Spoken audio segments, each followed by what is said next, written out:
Malu kepada pencuri. Abu Nawas diketahui oleh semua orang memang memiliki kebun yang luas. Akan tetapi dirinya selalu berusaha tampil sederhana. Hal itu ditunjukkan dengan rumahnya yang hanya beralaskan ubin sederhana dan tak tampak barang-barang mewah semacam guci keramik ataupun benda berharga lainnya. Tapi entahlah, apa yang membuat seseorang berusaha masuk ke dalam dengan maksud mendapatkan benda-benda berharga. Dengan langkah perlahan, si pencuri masuk ke rumah Abu Nawas melalui pintu belakang secara diam-diam. Ya ampun, si pencuri berhasil masuk ke dalam rumah Abu Nawas dan langsung menuju ruang tengahnya. Dengan sigap, pencuri yang beraksi sendirian tersebut lantas memandangi satu persatu barang berharga yang ada di ruangan. Pencuri tersebut langsung mengaduk-aduk isi rumah Abu Nawas. Seperti kebanyakan para pencuri lainnya, si pencuri juga mencari uang ataupun barang berharga yang dimiliki oleh Abu Nawas. Dia membuka lemari, laci-laci, mencari di kolong-kolong, dan di tempat lainnya. Tapi ia tidak menemukan satupun barang berharga yang dimiliki oleh Abu Nawas. Semua bagian ruangan di rumah Abu Nawas pun diperhatikannya dengan baik-baik. Setiap sudut ruangan pun tak luput dari pandangannya, demi mendapatkan barang berharga milik Abu Nawas. Tapi tampaknya gerak-gerik si pencuri ini diketahui oleh Abu Nawas.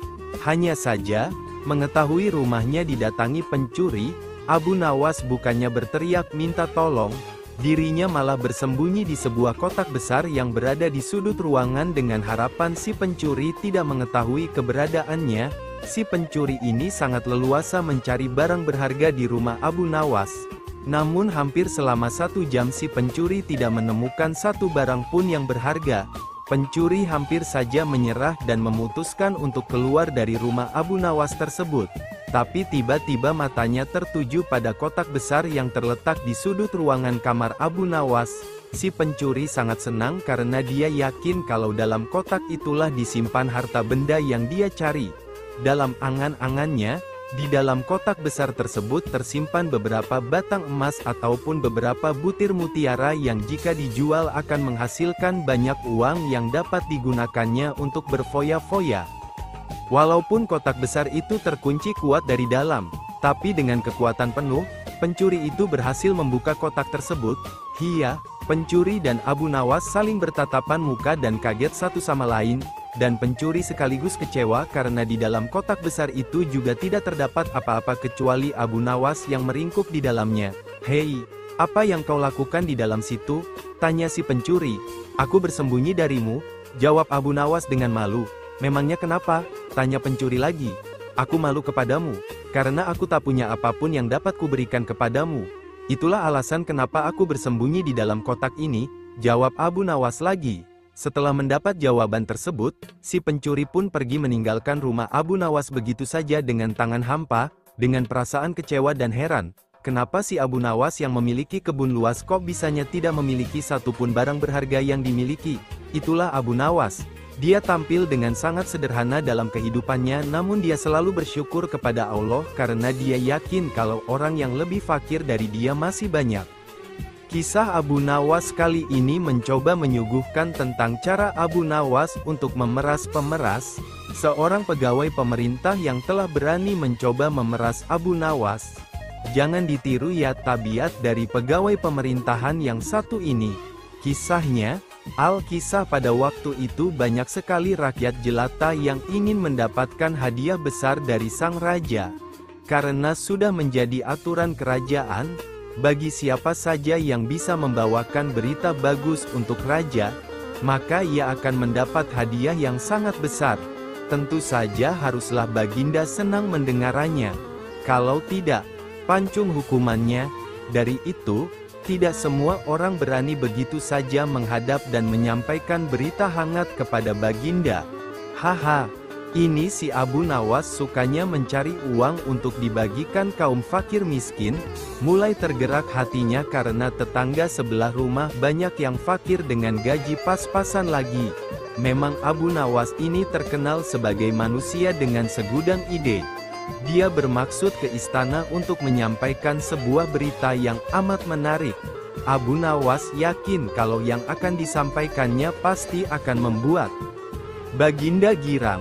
Karena berita ini jarang diketahui orang, di suatu pagi yang cerah, Abu Nawas berangkat sendirian menuju istana.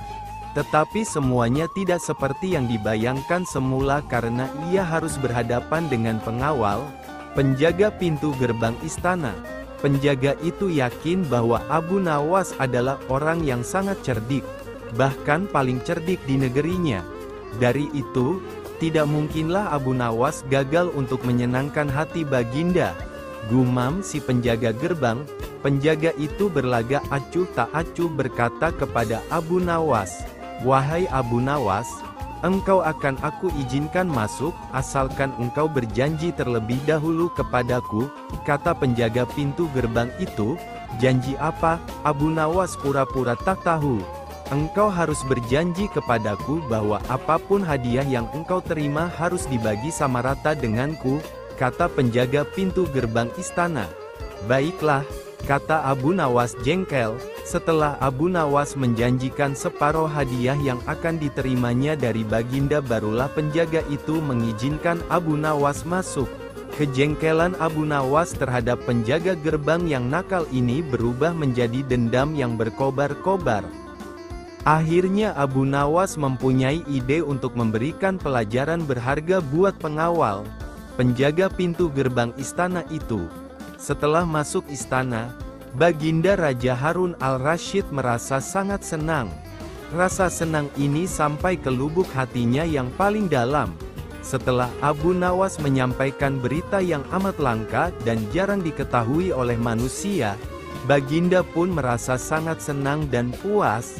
Baginda merasa belum pernah mendengarnya, hingga seolah-olah ia telah menjadi orang yang paling beruntung di dunia. "Wahai Abu Nawas, kali ini tentukanlah sendiri hadiah yang engkau inginkan," kata Baginda. "Terima kasih, Paduka junjungan hamba. Bila diperkenankan memilih hadiah, maka hamba meminta 100 cambukan," jawab Abu Nawas. Tentu saja Baginda bertanya-tanya dalam hati, merasa kaget dan heran. Tetapi Baginda yakin bahwa Abu Nawas pasti mempunyai maksud tertentu di balik itu. Dari itu, Baginda memanggil algojo kerajaan dan berpesan jangan terlalu keras kalau mencambuk Abu Nawas. Algojo sudah siap dengan cambuk di tangan. Tak mengherankan jika pengawal itu hampir pingsan terkena lecutan keras itu. Abu Nawas merasa sangat senang berbagi lecutan dengan pengawal ini. Namun demikian, Abu Nawas belum juga puas, karena harusnya dia mendapat hadiah dari Baginda. Hari berikutnya, Abu Nawas menemui pengawal itu dan berkata, "Tahukah engkau apa yang bisa aku lakukan terhadap dirimu kapanpun aku mau?" ancam Abu Nawas. "Tidak," jawab pengawal itu ketakutan. "Karena engkaulah aku tidak membawa hadiah apa-apa kecuali lecutan. Kalau engkau tidak mau mengganti hadiah yang mestinya aku terima, maka aku akan mengadukan kepada Baginda," kata Abu Nawas yang mengetahui kalau pengawal ini suka terima suap juga dari orang lain. Karena takut, maka pengawal itu bersedia menjual ladang hasil kecurangannya di masa lalu. Dan selanjutnya ia memohon kepada Abu Nawas agar tidak mencelakakan dirinya lagi. Abu Nawas pun setuju. Akhirnya, dengan dari hasil penjualan ladang milik pengawal, uangnya dibagikan kepada yang membutuhkan, terutama tetangganya yang miskin tadi. Setelah menjual Baginda Raja pada seorang Baduy, Abu Nawas menyadari jika dirinya terancam hukuman berat. Ia kemudian pergi sementara dari rumahnya untuk menghindari para tentara kerajaan akan menangkapnya. Sesuai perintah raja, prajurit kerajaan kemudian mendatangi rumah Abu Nawas. Akan tetapi mereka tidak menemukan Abu Nawas. Setelah memeriksa ke seluruh ruangan rumah, mereka yakin jika Abu Nawas tidak berada di rumahnya. Para prajurit kembali ke istana dan melaporkan kepada Baginda Raja. Ketika kondisi dirasa sudah cukup aman, Abu Nawas kemudian kembali ke rumahnya. Istrinya kemudian menemuinya dan berkata, "Wahai suamiku, tadi prajurit kerajaan datang kemari atas perintah Baginda untuk menangkapmu. Apa yang telah engkau perbuat?" Tanya istri kepada Abu Nawas. Abu Nawas kemudian menjawab, ini masalah besar. Sebelumnya aku telah menjual baginda raja kepada seorang pedagang budak. Apa? Engkau baru saja menjadikan baginda raja sebagai budak? Mengapa engkau lakukan itu? Tanya istri Abu Nawas dengan nada terkejut. Iya, biar baginda tahu jika di negerinya ini masih ada praktek jual beli manusia yang dilakukan oleh rakyatnya, sekalian agar ia menyadari jika menjadi budak itu sangat sengsara. Jawab Abu Nawas, meskipun tujuanmu baik, cara itu tentu saja tidak akan diterima baginda raja dan baginda pasti akan menggantung dirimu kali ini, kata istrinya. Abu Nawas mulai resah, hanya ada satu cara untuk melepaskan diri jeratan hukuman baginda Raja Harun al-Rasyid pikirnya, cara tersebut tidaklah semudah seperti yang biasa ia lakukan. Setelah lelah berpikir, Abu Nawas kemudian melaksanakan salat 2 rakaat. Selesai salat, Abu Nawas segera melaksanakan rencananya yang sudah disusun bersama istrinya. Sebelumnya ia berpesan kepada istrinya jika baginda raja bertanya tentangnya kepada sang istri hendaklah ia menjawab seperti yang telah dipesankan kepadanya. Beberapa saat kemudian istri Abu Nawas berteriak histeris meronta-ronta. Tetangga yang mendengar beramai-ramai langsung mendatangi rumah Abu Nawas. Mereka kemudian bertanya kepada istri Abu Nawas, "Apa yang terjadi?" "Suamiku meninggal," jawab istri Abu Nawas sambil kembali menangis histeris. Para tetangga sangat terkejut dan juga ada yang ikut menangis histeris karena begitu menyukai Abu Nawas. Kabar tentang kematian Abu Nawas dengan cepat menyebar hingga ke istana. Baginda yang mendengar kabar itu merasa tidak percaya seseorang seperti Abu Nawas telah meninggal dunia, padahal ia baru saja ingin menangkapnya. Baginda raja bersama para pengawal istana dan tabib istana langsung menuju ke rumah Abu Nawas untuk memastikan kematiannya. Sesampai di rumah Abu Nawas, tabib istana langsung memeriksa keadaan Abu Nawas. Selesai memeriksa kemudian tabib memastikan kepada baginda jika Abu Nawas benar-benar telah meninggal dunia. Baginda raja kemudian menangis terseduh-seduh setelah mendengar penjelasan tabib dan melihat tubuh Abu Nawas yang terbujur kaku. Karena meskipun seorang yang jahil, Abu Nawas adalah seorang sahabat yang sering memberikan saran-saran baik kepadanya meski dengan caranya sendiri. Baginda kemudian bertanya kepada istri Abu Nawas, "Adakah pesan terakhir Abu Nawas untukku?" "Ada baginda, suami hamba berpesan agar baginda sudi kiranya dapat mengampuni segala dosa dan kesalahannya yang telah ia lakukan kepada baginda dunia dan akhirat. Ia juga berpesan jika baginda benar-benar tulus memaafkannya hendaklah sudi kiranya rakyat yang menjadi saksi." Jawab istri Abu Nawas, "Jika itu permintaan Abu Nawas, maka akan aku penuhi dengan baik," kata baginda menyanggupi. Setelah dimandikan dan dikafani, jasad Abu Nawas yang telah dikerendakan kemudian dibawa ke sebuah lapangan yang besar yang dihadiri oleh rakyat yang banyak. Ketika sampai di sana, baginda raja kemudian berpidato di hadapan rakyatnya, "Wahai rakyatku, hari ini aku mengumumkan kepada kalian semua, bahwasanya aku telah mengampuni dunia akhirat semua dosa yang telah diperbuat Abu Nawas kepadaku. Dari janjiku ini kalian semualah yang menjadi akan saksinya," kata baginda di hadapan rakyatnya. Setelah baginda selesai berpidato, tiba-tiba dari dalam kerenda terdengar suara orang berteriak mengucapkan kata, "Alhamdulillah." Sontak, orang-orang yang berada di sana berlari kocar-kacir ketakutan. Apalagi setelah berucap, Abu Nawas yang dinyatakan telah mati kemudian bangkit kembali dari dalam kerenda. Abu Nawas kemudian langsung berjalan melompat-lompat mendekati baginda raja dengan tubuhnya yang masih terbalut kain kafan. Baginda raja merasa ketakutan dan berkata dengan nada yang bergetar kepada Abu Nawas, "Bukankah engkau sudah mati? Dan apakah engkau hidup lagi?" tanya baginda dengan nada ketakutan. hamba masih hidup Baginda dan tidak jadi mati tuanku. Terima kasih karena Baginda telah memaafkan semua kesalahan hamba pada Baginda, kata Abu Nawas tersenyum. Jadi kau tidak mati? Tanya Baginda kembali. Abu Nawas menggelengkan kepalanya. Kurang hajar, kau berani mempermainkanku, ilmu apa yang engkau pakai? Tanya Baginda dengan kesal tapi penasaran. Ini adalah ilmu yang hamba dapatkan dari seorang maha guru hamba, jawab Abu Nawas. Ajarkan ilmu itu kepadaku, pinta Baginda. Tidak mungkin Baginda, hanya seorang maha guru yang bisa mengajari kepada orang lain, sedang hamba tidak diajarkan cara untuk mengajarkan kepada orang lain, kata Abu Nawas. Baiklah jika engkau tidak mau mengajari, aku akan mencari maha guru itu dan belajar kepadanya, kata Baginda.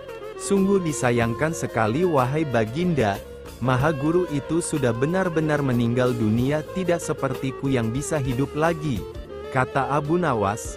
Dasar kau Abu Nawas, gerutu Baginda kesal. Setelah itu Baginda dan semua orang yang hadir membubarkan diri. Abu Nawas kembali ke rumahnya dan hidup tenang terhindar dari hukuman berat Baginda.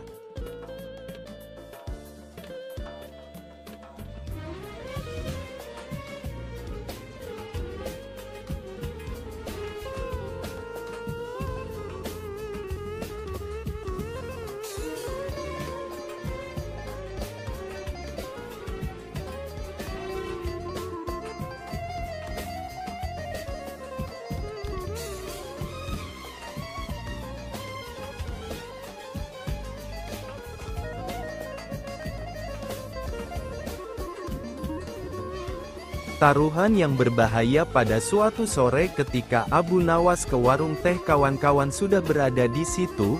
Mereka memang sengaja sedang menunggu Abu Nawas. Nah, ini Abu Nawas datang, kata salah seorang dari mereka. Ada apa? Kata Abu Nawas sambil memesan secangkir teh hangat. Kami tahu engkau selalu bisa melepaskan diri dari perangkap-perangkap yang dirancang Baginda Raja Harun al-Rasyid. Tetapi kami yakin kali ini engkau pasti dihukum Baginda Raja bila engkau berani melakukannya. Kawan-kawan Abu Nawas membuka percakapan. Apa yang harus kutakutkan? Tidak ada sesuatu apapun yang perlu ditakuti kecuali kepada Allah SWT, kata Abu Nawas menentang. Selama ini belum pernah ada seorang pun di negeri ini yang berani memantati Baginda Raja Harun al-Rasyid. Bukankah begitu hai Abu Nawas? Tanya kawan Abu Nawas. Tentu saja tidak ada yang berani melakukan hal itu karena itu adalah pelecehan yang amat berat, hukumannya pasti dipancung, kata Abu Nawas memberitahu. Itulah yang ingin kami ketahui darimu. Beranikah engkau melakukannya? Sudah kukatakan bahwa aku hanya takut kepada Allah SWT saja. Sekarang apa taruhannya bila aku bersedia melakukannya? Abu Nawas ganti bertanya. 100 keping uang emas. Di samping itu Baginda harus tertawa tatkala engkau pantati, kata mereka. Abu Nawas pulang setelah menyanggupi tawaran yang amat berbahaya itu. Kawan-kawan Abu Nawas tidak yakin Abu Nawas sanggup membuat Baginda Raja tertawa, apalagi ketika dipantati. Kayaknya kali ini Abu Nawas harus berhadapan dengan Algojo pemenggal kepala. Minggu depan Baginda Raja Harun al-Rasyid akan mengadakan jamuan kenegaraan. Para menteri, pegawai istana dan orang-orang dekat Baginda diundang, termasuk Abu Nawas. Abu Nawas merasa hari-hari berlalu dengan cepat karena ia harus menciptakan jalan keluar yang paling aman bagi keselamatan lehernya dari pedang Algojo. Tetapi bagi kawan-kawan Abu Nawas hari-hari terasa amat panjang, karena mereka tak sabar menunggu pertaruhan. Yang amat mendebarkan itu, persiapan-persiapan di halaman istana sudah dimulai. Baginda Raja menginginkan perjamuan nanti meriah, karena Baginda juga mengundang raja-raja dari negeri sahabat. Ketika hari yang dijanjikan tiba, semua tamu sudah datang kecuali Abu Nawas. Kawan-kawan Abu Nawas yang menyaksikan dari jauh merasa kecewa karena Abu Nawas tidak hadir. Namun ternyata mereka keliru. Abu Nawas bukannya tidak datang tetapi terlambat sehingga Abu Nawas duduk di tempat yang paling belakang. Ceramah-ceramah yang mengesankan mulai disampaikan oleh para ahli pidato. Dan tibalah giliran Baginda Raja Harun al-Rasyid menyampaikan pidatonya. Seusai menyampaikan pidato, Baginda melihat Abu Nawas duduk sendirian di tempat yang tidak ada karpetnya. Karena merasa heran, Baginda bertanya, "Mengapa engkau tidak duduk di atas karpet?" "Paduka yang mulia, hamba haturkan terima kasih atas perhatian Baginda. Hamba sudah merasa cukup bahagia duduk di sini," kata Abu Nawas. "Wahai Abu Nawas, majulah dan duduklah di atas karpet, nanti pakaianmu kotor karena duduk di atas tanah," Baginda Raja menyarankan. "Ampun tuanku yang mulia, sebenarnya hamba ini sudah duduk di atas karpet." Baginda bingung mendengar pengakuan Abu Nawas. Karena Baginda melihat sendiri Abu Nawas duduk di atas lantai. "Karpet yang mana yang engkau maksudkan wahai Abu Nawas?" tanya Baginda masih bingung. "Karpet hamba sendiri tuanku yang mulia. Sekarang hamba selalu membawa karpet kemanapun hamba pergi," kata Abu Nawas seolah-olah menyimpan misteri. "Tetapi sejak tadi aku belum melihat karpet yang engkau bawa," kata Baginda Raja bertambah bingung. "Baiklah Baginda yang mulia, kalau memang ingin tahu maka dengan senang hati hamba akan menunjukkan kepada Paduka yang mulia," kata Abu Nawas sambil beringsut-ringsut ke depan. Setelah cukup dekat dengan Baginda, Abu Nawas berdiri kemudian menunjukkan potongan karpet yang ditempelkan di bagian pantatnya. Abu Nawas kini seolah-olah memantati Baginda Raja Harun al-Rasyid. Melihat ada sepotong karpet menempel di pantat Abu Nawas, Baginda Raja tak bisa membendung tawa sehingga beliau terpingkal-pingkal diikuti oleh para undangan. Menyaksikan kejadian yang menggelikan itu, kawan-kawan Abu Nawas merasa kagum. Menjual Raja. Kisah Abu Nawas. Kisah Abu Nawas kali ini akan menceritakan bahwa si Abu Nawas menjual rajanya. Wow, berani sekali ya si Abu Nawas ini. Berikut kisahnya. Belum pernah Abu Nawas merasa menyesal dan seputus asa akhir-akhir ini. Sudah 2 hari dapurnya tidak mengepul asap lagi karena tidak ada lagi barang yang bisa dijual. Sebenarnya Abu Nawas bisa saja menjual salah seorang dari teman-temannya untuk dijadikan budak oleh pembelinya. Tetapi Abu Nawas tidak tega, apalagi kebanyakan teman-teman Abu Nawas adalah orang-orang yang miskin. Namun bagaimanapun juga ia harus menjual manusia karena Abu Nawas sudah merasa tidak memiliki sesuatu barang pun yang patut untuk dijual. Dengan tekad yang amat bulat, Abu Nawas merencanakan menjual Baginda Raja. Karena menurut Abu Nawas hanya Baginda Raja yang pantas untuk dijual. Bukankah selama ini Baginda Raja selalu mempermainkan dirinya dan menyengsarakan pikirannya? Maka sudah sepantasnya lah kalau sekarang ini giliran Abu Nawas menyusahkan Baginda Raja. Akhirnya Abu Nawas menghadap Baginda Raja dan berkata, "Ada sesuatu yang amat menarik yang akan hamba sampaikan hanya kepada Paduka yang mulia," kata Abu Nawas memulai. "Apa itu wahai Abu Nawas?" tanya Baginda langsung penasaran. "Sesuatu yang hamba yakin belum pernah terlintas dalam benak Paduka yang mulia," kata Abu Nawas meyakinkan. "Kalau begitu cepatlah ajak aku ke sana untuk menyaksikannya," kata Baginda. "Tetapi Baginda," lanjut Abu Nawas. "Tetapi apa?" tanya Baginda tidak sabar. "Bila Baginda tidak menyamar sebagai rakyat biasa maka pasti nanti orang-orang akan banyak yang ikut menyaksikan benda ajaib itu," jelas Abu Nawas.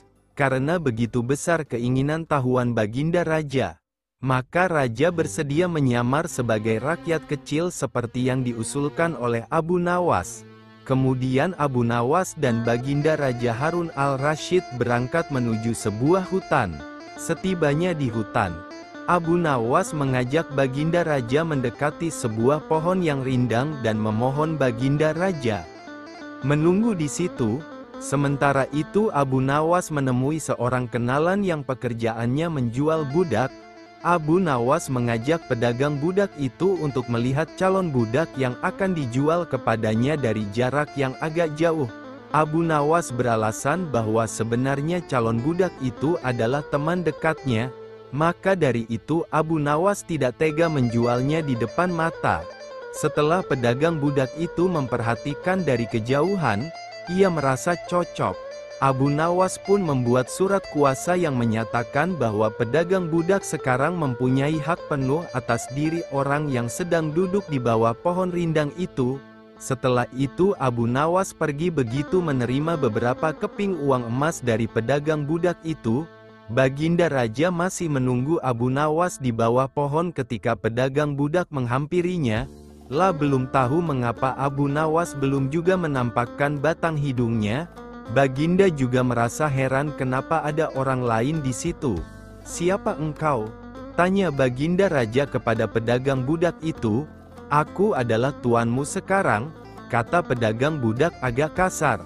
Tentu saja pedagang budak itu tidak mengenali Baginda Raja dalam pakaian yang amat sederhana itu. "Apa maksud perkataanmu?" tanya Baginda Raja dengan wajah merah padam. "Abu Nawas telah menjual engkau kepadaku dan inilah surat kuasa yang baru dibuatnya," kata pedagang budak itu dengan kasar. "Abu Nawas menjual diriku kepadamu," kata Baginda dengan murka. "Ya," bentak pedagang budak, "tahukah engkau siapa aku ini sebenarnya?" "Tidak dan itu tidak perlu," kata pedagang budak itu dengan ketus. "Aku adalah rajamu, Sultan Harun al-Rasyid," kata Baginda sambil menunjukkan tanda pengenal kerajaan. Pedagang itu terperanjat dan mulai mengenal Baginda Raja. Pun langsung menjatuhkan diri sembari menyembah Baginda Raja. Baginda Raja mengampuni pedagang budak itu karena ia memang tidak tahu. Akan tetapi kepada Abu Nawas, Baginda amat murka dan gemas. Ingin rasanya beliau meremas-remas tubuh Abu Nawas seperti kertas hehe.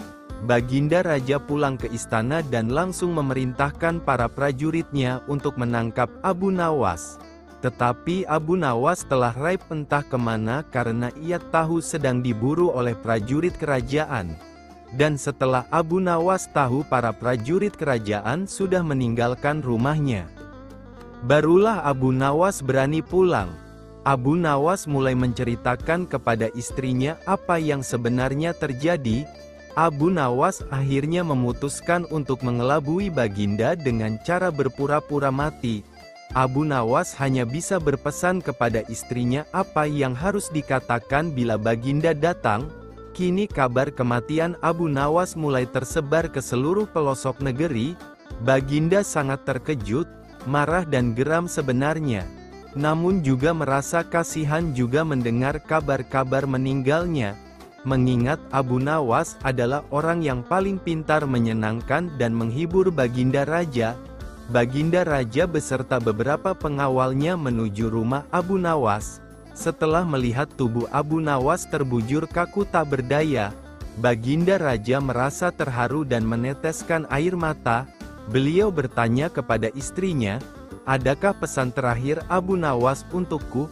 tanya Baginda. "Ada paduka yang mulia," jawab istri Abu Nawas sambil menangis. "Katakanlah," kata Baginda, "suami hamba, Abu Nawas, memohon sudilah kiranya Baginda Raja mengampuni semua kesalahannya di depan rakyat," kata. Menuju rumah Abu Nawas. Setelah melihat tubuh Abu Nawas terbujur kaku tak berdaya, Baginda Raja merasa terharu dan meneteskan air mata. Beliau bertanya kepada istrinya, "Adakah pesan terakhir Abu Nawas untukku?" tanya Baginda. "Ada paduka yang mulia," jawab istri Abu Nawas sambil menangis. "Katakanlah," kata Baginda, "suami hamba, Abu Nawas, memohon sudilah kiranya Baginda Raja mengampuni semua kesalahannya di depan rakyat," kata istri Abu Nawas terbata-bata. "Baiklah kalau itu permintaan terakhir Abu Nawas," kata Baginda menyanggupi. Kemudian Baginda Raja mengumpulkan rakyatnya di tanah lapang dan berkata, Wahai rakyatku, dengarkanlah bahwa hari ini, aku Sultan Harun al-Rasyid telah memaafkan semua kesalahan Abu Nawas yang telah diperbuat terhadap diriku. Dan kalianlah sebagai saksinya, ujar Baginda. Begitu mendengar keadilan dengan Baginda Raja Harun al-Rasyid sendiri akan menyajikan tentang kecerdikan Abu Nawas dalam mengucapkan terima kasih yang tak saling memperebutkan ibu kandungnya. Kisahnya, entah sudah berapa hari kasus seorang bayi yang diakui oleh dua orang ibu yang sama-sama ingin memiliki, rebutan, hakim rupanya mengalami kesulitan untuk memutuskan perempuan mana yang sebenarnya ibu si bayi itu. Karena berlarut-larut, terpaksa hakim menghadap Baginda untuk minta bantuan. Akhirnya Baginda Raja turun tangan. Taktik dan rayuan digunakan. Namun tetap saja kedua ibu tadi saling ngotot mempertahankan. Baginda putus asa. Mengingat tak ada cara lain lagi, seperti biasanya Raja memanggil Abu Nawas, dan Abu Nawas harus menggantikan hakim untuk sementara waktu. Abu Nawas tidak menjatuhkan putusan hari itu, namun ia menunda sampai hari berikutnya, mencari akal. Keesokan harinya, sidang pengadilan mulai dilanjutkan lagi. Abu Nawas memanggil Algojo dengan pedang di tangan, dan memerintahkan agar bayi itu diletakkan di atas meja. "Apa yang akan kau perbuat terhadap bayi itu?" kata kedua perempuan itu dengan heran dan saling pandang. "Sebelum aku mengambil tindakan, apakah salah satu dari kalian bersedia mengalah dan menyerahkan bayi itu kepada yang berhak memilikinya?" kata Abu Nawas. "Tidak, bayi itu adalah anakku," kata kedua perempuan itu secara serentak. "Baiklah, kalau kalian memang sungguh-sungguh sama menginginkan bayi itu dan tidak ada yang mau mengalah, maka aku dengan sangat terpaksa akan membelah bayi itu menjadi dua sama rata," jawab Abu Nawas mengancam. Perempuan pertama sangat girang bukan kepalang, sedangkan perempuan kedua menjerit-jerit histeris, tolong jangan kau belah bayi itu, biarlah aku rela bayi itu seutuhnya diserahkan kepada perempuan itu," kata perempuan kedua. Abu Nawas pun tersenyum lega mendengar penuturan perempuan kedua itu. Sekarang topeng mereka sudah terbuka, dan Abu Nawas pun segera mengambil bayi itu dan langsung menyerahkannya kepada perempuan kedua. Abu Nawas minta agar perempuan pertama dihukum sesuai dengan perbuatannya, karena tak ada ibu yang tega menyaksikan anaknya disembelih, apalagi di depan mata. Baginda Raja merasa puas terhadap keputusan Abu Nawas. Sebagai ungkapan rasa terima kasih, Baginda menawari Abu Nawas menjadi penasehat hakim kerajaan. Akan tetapi Abu Nawas menolaknya. Ia lebih senang menjadi rakyat biasa. Sebagai orang desa, Abu Nawas lebih suka hidup sederhana dan tidak gila jabatan seperti zaman sekarang ini.